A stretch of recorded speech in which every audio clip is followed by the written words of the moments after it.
Alrighty, happy Halloween, everybody. We are finally here. I'm super excited. I've been my favorite holiday of the year. I hope everybody has been watching some good horror movies, eating some good food.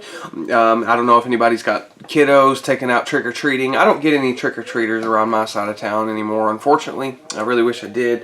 I miss the trick-or-treaters, but definitely we live in definitely a different world than we did, whenever I was growing up. So, I understand that, but I want to do something a little bit different, for this review, I guess you could say. So consider this the first episode of Remake versus Rewind. So that's where we're going to talk about the original film and then kind of compare it and see kind of how the remake stacks up to it. And of course, what better film to start with than 1978, John Carpenter's Halloween from 1978 is how I should have said that.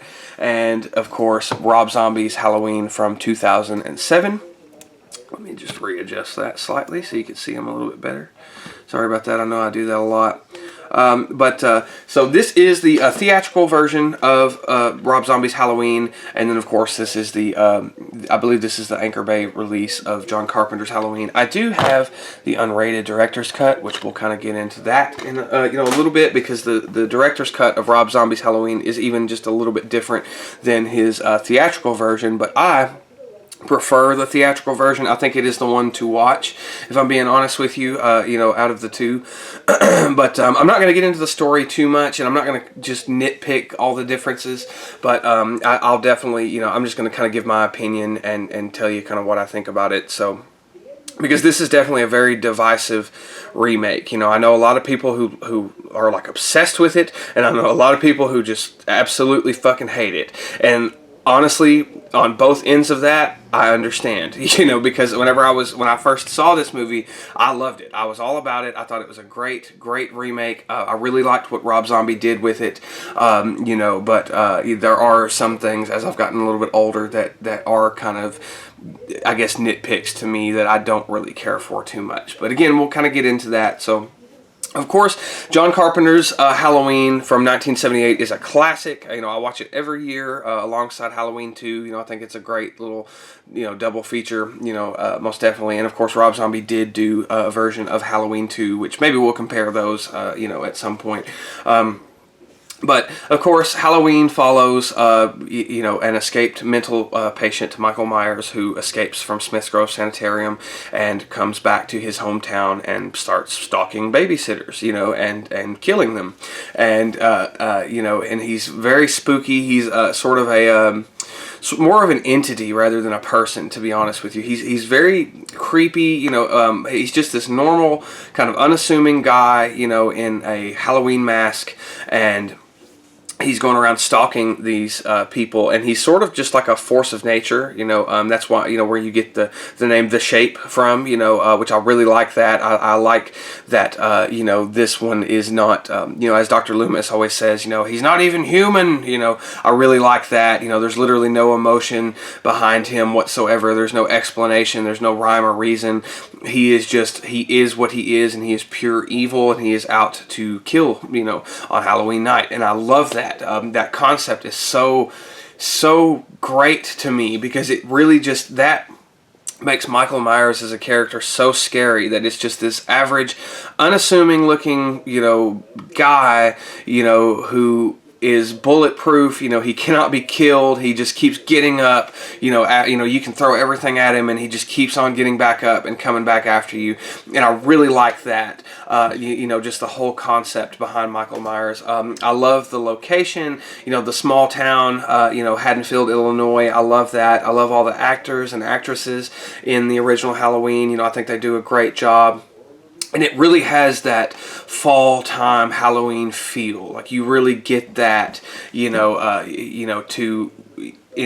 this film, I should say. They really went all out trying to, give you that Halloween feeling, which I really like. Now, it is a low budget film, so, you don't get a ton of gore like you would in, like Friday the 13th, something like that. Of course, this is what, inspired Friday the 13th to become, they were basically trying to rip off Halloween. So, of course, this is the one that kind of lays the groundwork, but it's still so effective. You know, you don't really get, like I said, a lot of gore. You don't get a whole lot of kills, but the ones that you do are so effective and so impactful. You know, they really stick in your mind. You know, I think you may get a total of maybe 5 kills in the original Halloween, if I'm not mistaken.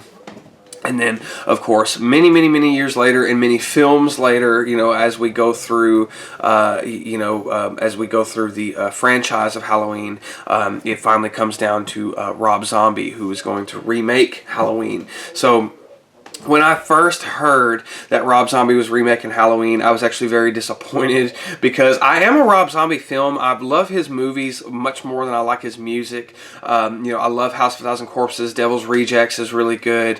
31 is great. You know, Lords of Salem, I really enjoyed that. I think that Rob Zombie has a great eye for horror films.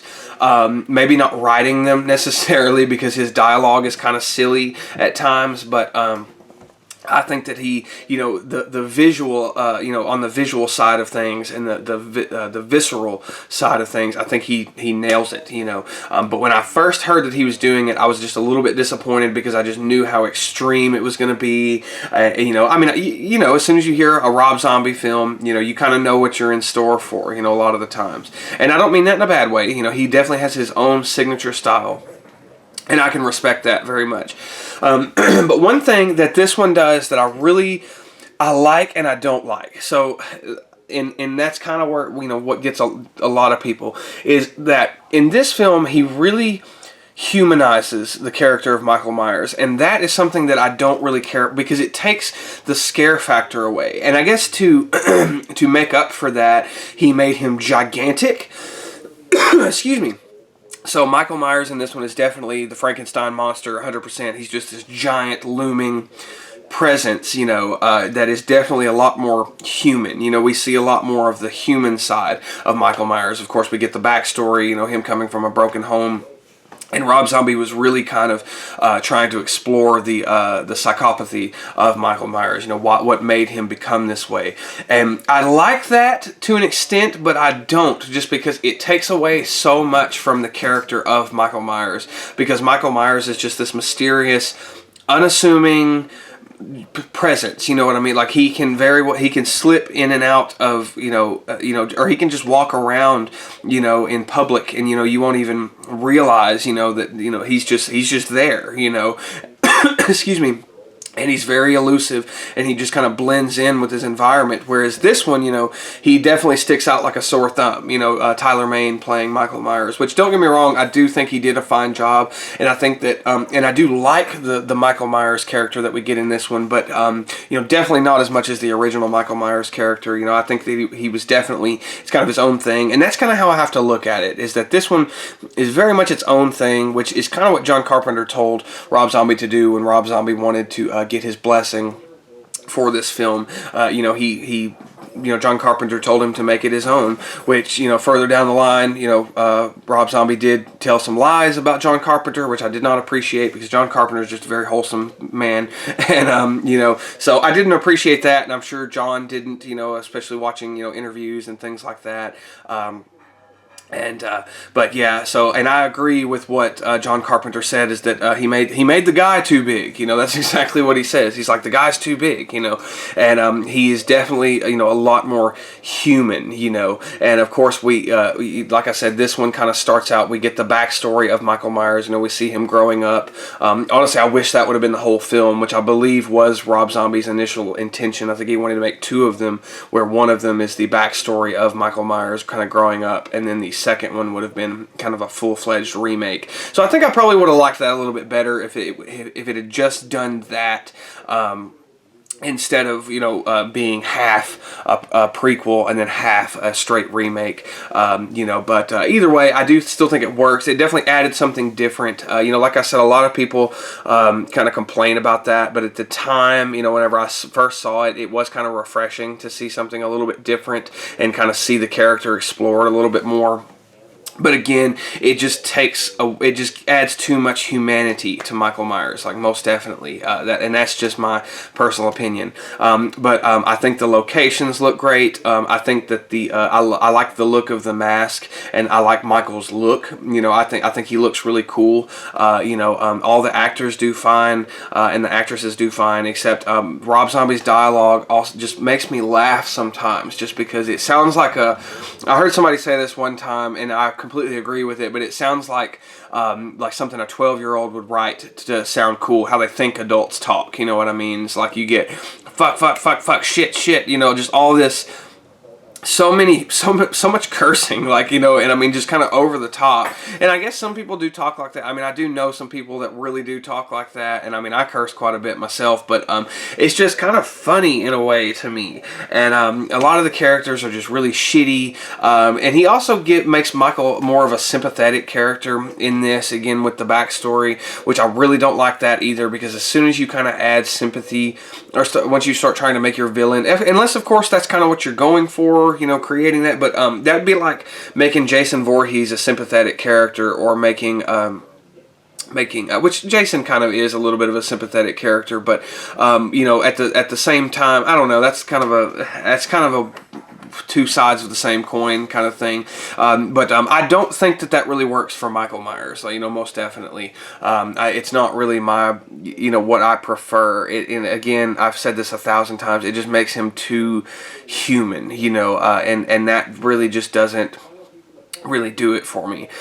So positives about this movie, though, is like I said, actors do fine. I love Malcolm McDowell being cast as Dr. Loomis. I think he does a great job. I really liked seeing Danielle Harris come back. From playing Jamie Lloyd, she's now playing Annie Brackett. I really liked that. I love seeing Brad Dourif as Sheriff Brackett. I really liked that. Scout Taylor Compton does a great job as Laurie Strode. I believe Dee Wallace is her mother. So I really like that. We get a lot of horror alumni, including Sherry Moon Zombie. Of course, it wouldn't be a Rob Zombie movie without Sherry Moon Zombie, but which I have mixed feelings about. She's not the best actress, but I guess nepotism is what it is. But I think that I think that everybody in this movie does a fine job. We get a whole lot more kills, so I think there's over 20 murders in this film, if I'm not mistaken. And if you watch the unrated version, there's even more. I think there's a couple more that's in there. And also Danny Trejo is in this movie as well. I forgot to say that. We get a little surprise appearance from Danny Trejo, which I like that. I really like how gritty this one is and how nasty it is. Just how it looks. I really like that. I think Rob Zombie does an excellent job on that. In that kind of aspect.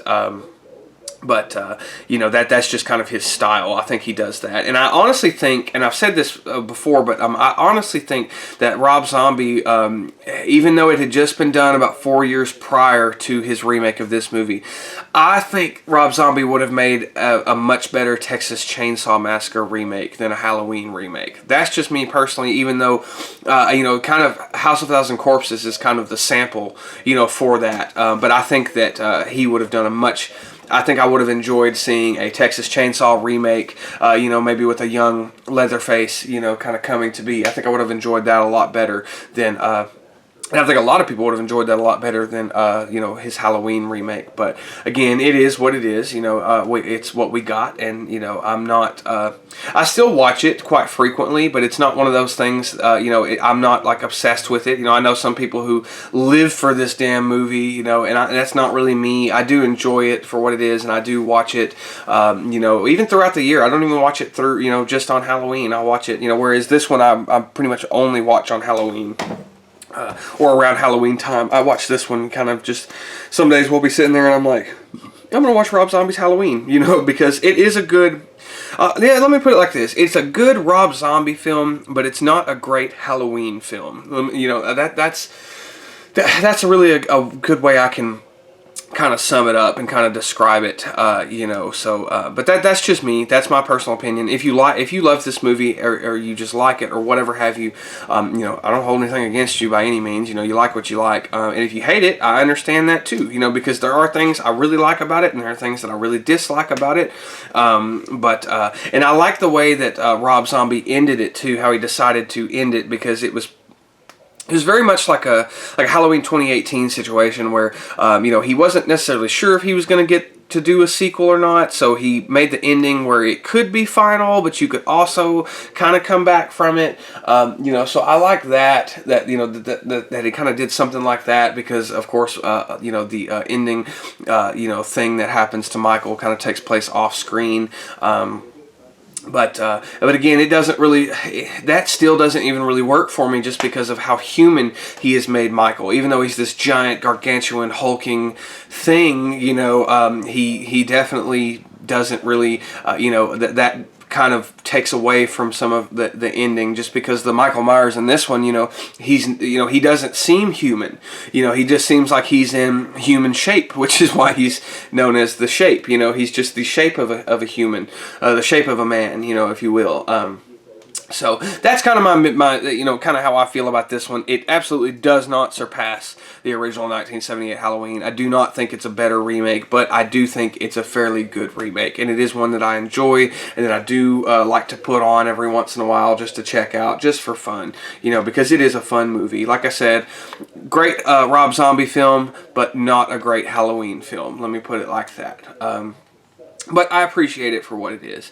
So I'll briefly talk about, like I said, this is the theatrical version. I'll briefly talk about the unrated director's cut, because it is slightly different, especially in the fact that you get, Michael escapes the asylum in a completely different way that I think was very unnecessary, which also, again, makes Michael a little bit more of a sympathetic character, which, again, does not really work for me. Michael should not necessarily be a sympathetic character. I don't really like that. So that has changed. There are a lot of little things that are added in there and taken away, or not really taken away, but just kind of taken away for this one. But it's just a couple small scenes here and there that are added. We get a little bit of extra gore, a little bit extra nudity. Of course, there are a couple scenes I know there's one definitely towards the end with Dr. Loomis. That kind of shows that in this one when Dr. Loomis is killed. It's you don't really see anything after that. Whereas this one, it definitely leaves it kind of open. So that's kind of the way I feel about the director's cut. Is there are some things that I really there are some changes that really don't make any sense to me, but there are some that I'm like, why the hell didn't you leave that in the original film? Just some small things, tiny little things in the film that I'm really like, why did you take that out? Why didn't you leave that in there? That would actually made a lot more sense. And then there's a few scenes that I'm just like, why the hell did you put that in there? That doesn't make any damn sense. So that's kind of where or kind of what I feel, about, or how I feel about this one. And of course, the director's cut is the first one that I saw, and I thought it was very, very over the top. Whereas, when I finally saw the theatrical cut, I was like, oh yeah, I was like, this is definitely how this should have been, So out of the two, I highly suggest just sticking with the theatrical cut. I think it's the better version of the two. But again, that's just me. That's kind of how I feel about it. You get those few minor differences. If you just want a different kind of, what am I trying to say? A few plot, I guess, segues, that are a little bit different, then, you can check this one out. And I would say just watch it for the hell of it, just to see some of the differences.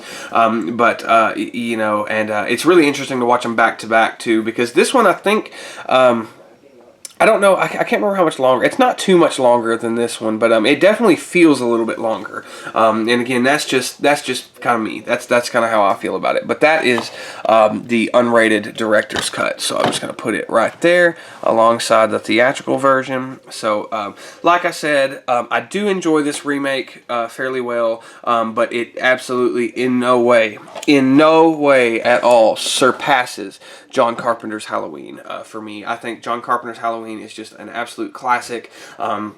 it will always be in one of my favorite. It will be one of my favorite slasher films of all time. I think it was super well done. I think that John Carpenter, he definitely captured lightning in a bottle. Him and the whole cast. It wasn't just him, but him and the whole cast and crew. I think they really just they captured lightning in a bottle with this film. I think they couldn't have done. They couldn't have done a better job if they wanted to. And it definitely has stood the test of time. It is still here to this day, and people are still watching it. Michael Myers still scares people to this day, and they're still making the remake, the new Legacy sequels that are coming out, all of that good stuff. So Michael Myers will never truly die, I feel. But anyway, so yeah, that is it for this episode of Remake versus Rewind. Like I said, this is gonna be the first one. Maybe I'll do it. Maybe I'll do it again. Maybe I won't. We'll see. It just kind of depends. There's so many friggin' remakes out there. Of course, there's no shortage of these classic. Like Friday the 13th, Nightmare on Elm Street. There's no shortage of those horror remakes out there. So I will be talking about the Halloween franchise one day. I would like to sit down and review all of those, just like I did, just like I want to do Friday the 13th and Nightmare on Elm Street. I do want to do those. I've just got to find the time to sit down and watch all of them and actually sit down and think and take some notes and really kind of get into it so I can be as honest as I can with everybody. But yeah, so I will do that one day, and I'll do a ranking of them one day. But just for now, I thought about trying something a little bit different, with this. So I hope you enjoyed, and like I said, maybe I'll make some more. I hope everybody has a really happy and safe Halloween. Like I said, if you're taking anyone out trick-or-treating, or if you're watching this video and you're young enough to go trick-or-treating yourself, which you probably shouldn't be watching this if not. But anyway, definitely be safe. Eat lots of candy. I've been eating candy like nobody's business the past few days. But anyway, thank you for watching, and until next time, have a great day and have a happy Halloween. Goodbye.